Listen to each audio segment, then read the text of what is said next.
भारत के पूर्व प्रधानमंत्री और प्रसिद्ध अर्थशास्त्री डॉक्टर मनमोहन सिंह का 26 दिसंबर को दिल्ली में निधन हो गया। भारत के 13वें प्रधानमंत्री के रूप में सेवा देने वाले मनमोहन सिंह ने भारत की उदार अर्थव्यवस्था को आकार देने में महत्वपूर्ण भूमिका निभाई। उन्हें शांत स्वभाव के व्यक्ति के तौर पर जाना जाता है, लेकिन एक वक्त ऐसा आ गया था जब वो बेहद गुस्सा हो गए और सोनिया गांधी की बात सुनने से भी इनकार कर दिया था।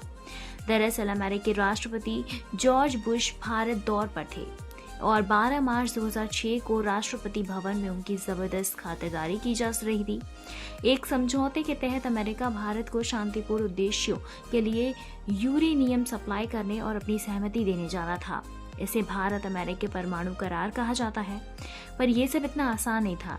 सरकार को समर्थन दे रही CPIM और CPM जैसे पार्टियां शुरू हो से ही इस डील के खिलाफ थीं।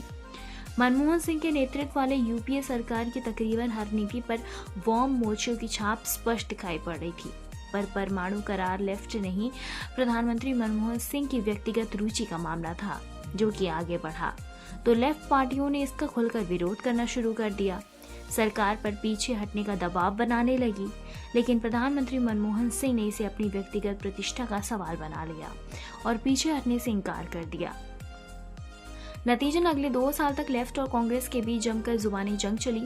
भारतीय कम्युनिस्ट पार्टी CPI नेता A.V. वर्धन सरकार को धमकी देते रहते हैं और लगातार सरकार अब की गई तब की गई।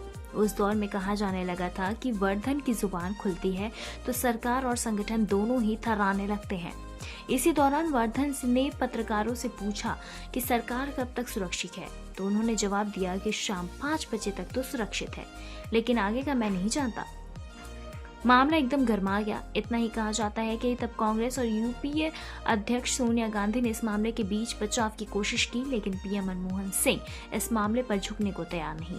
कांग्रेस की बैठक में मनमोहन सिंह खफा हो गए थे कि परमाणु करार के मुद्दे पर अपने इस्तीफे तक की धमकी दे डाली।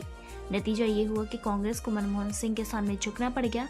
ये डील तो फाइनल हो गई, लेकिन वाम दलों ने अपना समर्थन वापस ले लिया। ऐसी तमाम लेटेस्ट खबरों को जानने के लिए जुड़े रहे हमारे साथ और देखते रहे डेक्सन लाइव।